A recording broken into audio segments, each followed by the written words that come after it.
look great. Thank you. What do you do to stay in such great shape?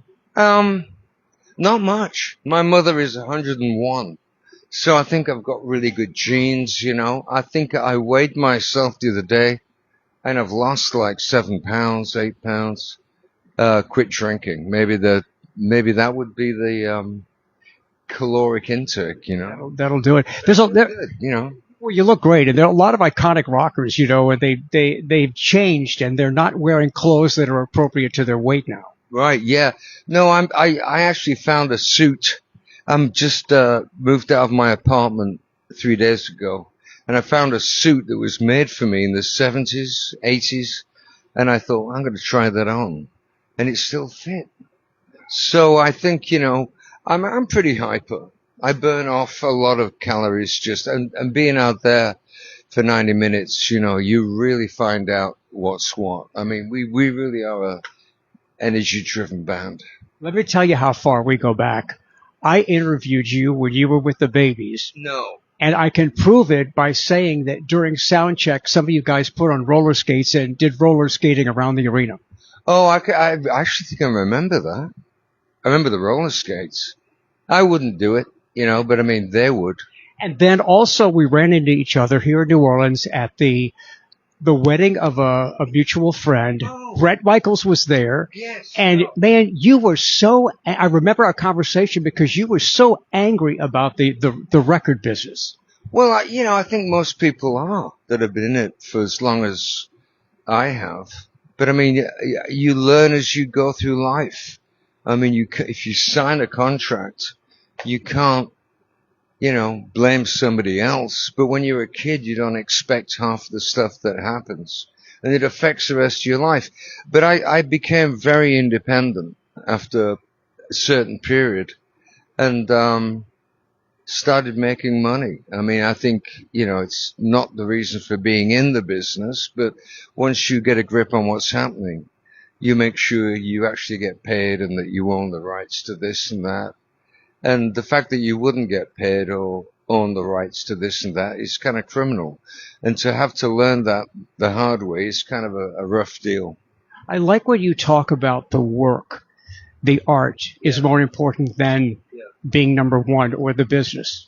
Yeah, I think if you can have a number one or, every 5, 6, 7, or 8 years, it's golden. You can spend the rest of the time making whatever you want to do. I've made acoustic albums called Wooden Heart. There's 3 of them. And I've always loved country, and there's folk albums, there's rock albums. I've just gone my own way.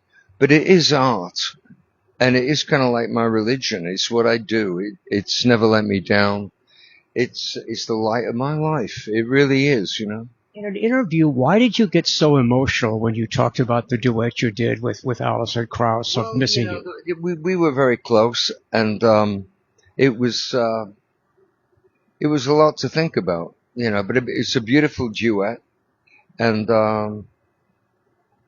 she's a tremendous force in bluegrass, and on stage and off, she is a shining light.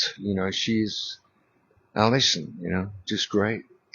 You talk about your childhood, and there wasn't much to do in Lancaster, England, and you talk about going and playing in the fields, and Yeah. it sounds rather bleak to me, but you have good memories of that. Oh man, I mean, Lancaster is a historic town. There's a castle, there's a river running through it, the Loon, there's a canal. The art school I went to was built to be an art school in the 18th century, early 19th century. It's historically a magnificent city, and it's beautifully laid out. And it's now got a university, which has brought a lot of new life into it. But I was raised in a cottage facing into the fields of Lancaster, into a valley of fields. So we're at the highest point in Lancaster, this row of cottages. And so I have a very strong sense of the city in my life.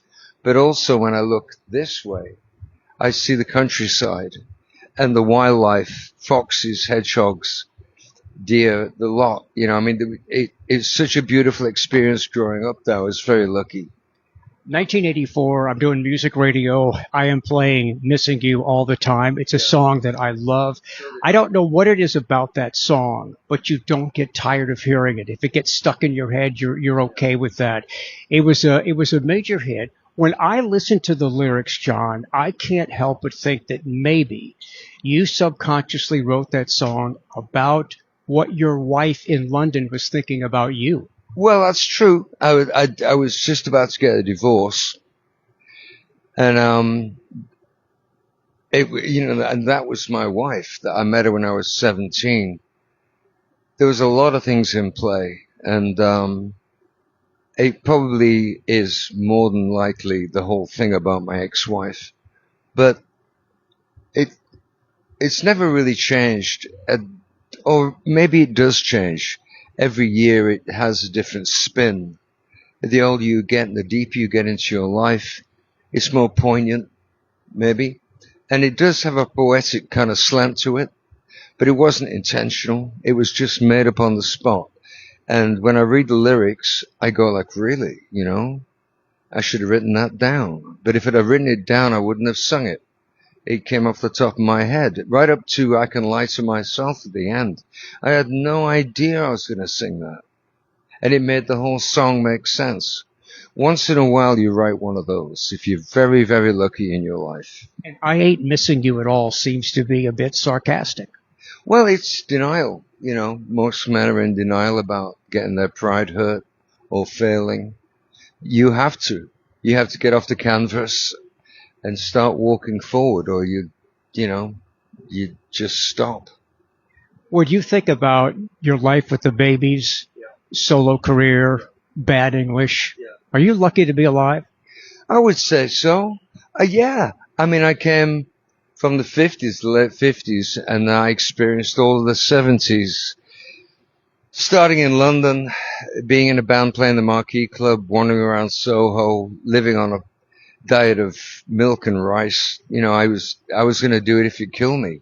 And coming to America, being in the babies, the 70s touring thing, the extreme lifestyle of touring like that, into the 80s, being, all those songs the babies had, and then Missing You coming out of nowhere, change into Missing You, and then all the solo hits, and then Bad English, and then back to what I do. I have a new album coming out in September, I think, called Troubadour, and I have a live album coming out called Live in 25, and life is pretty good. It's as amazed as I am to say it at this age, having a birthday tomorrow. I am absolutely the luckiest guy in the world. I really am. I think it's great, and it's good that you look great and that you're still active and still performing. When you toured with Ringo Starr's All Star Band, you grew up with the Beatles like me. Yeah. Tell me about the moment you realized, damn, I'm on stage and Ringo Starr's playing drums. Well, I mean, from the word go, he walks in. We were all ready, rehearsed, and he came about 2 days later, walked on stage and went, John! And I was like, Ringo. And I didn't know what to do. He sort of made a beeline for me, and I just said, and these are, Sheila Ree, and this is, and the opening night we filmed it, and it was a packed house. We'd rehearsed for like 10 days. Everybody was nervous as a cat. I think we started off with It Don't Come Easy, and it's like 2, 3, 4. It don't, and Ringo comes out behind me and he gives me a hug and walks to the front and it's like, how did this happen? How did I, as a little kid when I was about 9, and I watched the Beatles' first performance on the TV, People and Places, Scene at 6:30 was called. And the Beatles came and did Please Please Me. The next week they came back and did Love Me Do, because it was so popular. But I saw the first performance, and I built an entire life on music and that sort of explosion of consciousness from the northwest of England, where I'm from. It was spectacular. It was atomic. And there I am on stage full circle playing bass, you know. You'd look across the stage and forget what I was doing. I'd just go blank, you know. And he'd look at me like, come on. I go, yeah, right, you know. John, I'm intrigued by this intrinsic shy nature that you had as a child, and I think it's still with you today. It's an innate reclusive nature, but yet there's this desire to go on stage in front of all those people. Well, I was extremely shy as a kid, and as a young man, I was terrible. I was a bass player. I wanted to just play bass and write songs. I didn't want to be a front man. And I knew I could sing. I'm not going to be coy about it, but that isn't where I was going. When the Babies needed a singer, and I was writing the songs, it was kind of like 1 and 1 make 2. You know, I just had to say, okay, I'll sing. And that's the truth. And it took me years to be okay with being in a crowd and being the guy like this answering. And suddenly, it went away. It was, I discovered that I really like people. And I enjoy being around people, and I enjoy the communication, and I love writing music and playing for people. And there's no place for, you can't go out there and not mean it. And I do mean it. And you can't be shy and kind of be, I kind of mean this. I'm very passionate as a guy and as a writer, as an artist. And the passion got the best of the shyness, really. You were bullied when you were young. Yeah. So was I. Like that. But is there a moment in your life when you're on stage when you feel like your success as the lead singer in a rock band or as a rock solo artist, that's your revenge against the bullies? It could be. It could be the shyness, and being bullied at school, you know, big kids, football players knocking me around. It could be, but I was a popular kid. The girls liked me, you know, and I had good friends that I kept all my life. I think that might have been one of the driving forces of being like an odd-looking kid with long hair and, you know, wearing fairly out clothes and feeling outcast. At the same time, you had no choice. You were walking the walk. This is who you are. And they can make you feel like you're the oddest thing in the world, but I was a popular kid. And I think it did drive me in some ways to prove that I was like the guy. You can never tell with what happens in your childhood, because you're made into who you're going to be by the time you're 7. You reckon by the time you're 7, that's who you're going to be, that personality.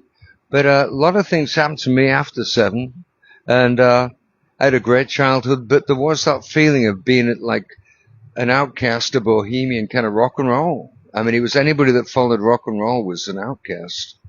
I saw The Hard Way last night, and it seems like it's a really good expose of this shy person and this confident but somewhat reluctant rock star. Oh, I don't know about yeah.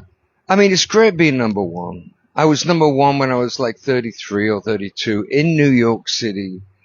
I owned the place on Saturday, but you know, it comes with a certain, it's like being hit by a tidal wave, and being from the northwest of England, you really kind of, it's working class, and I kind of stepped back.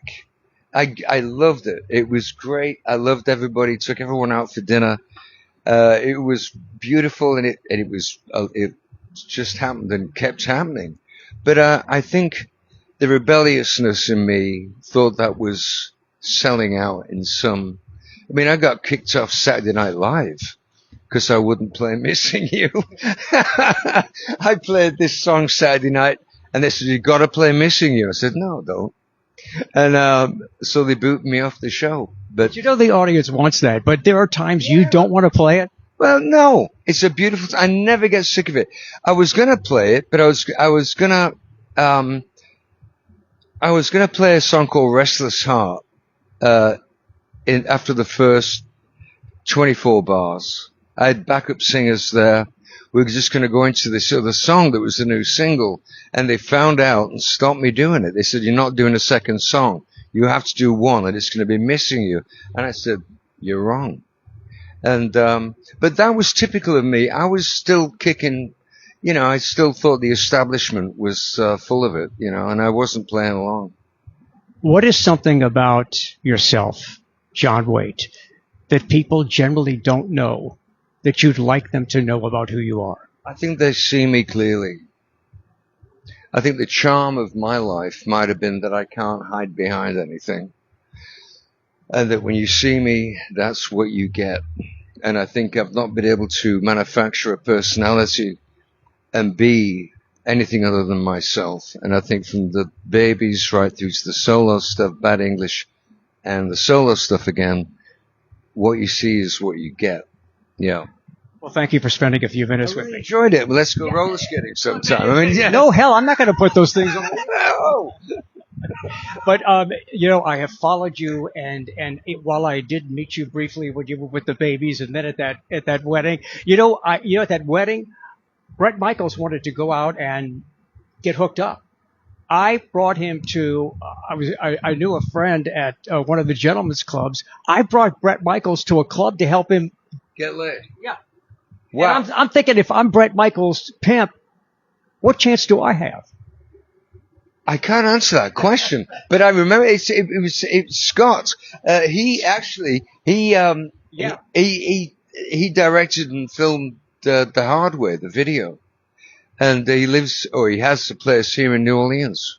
Yeah. So it's it's a small world. Thanks for the time. God bless you.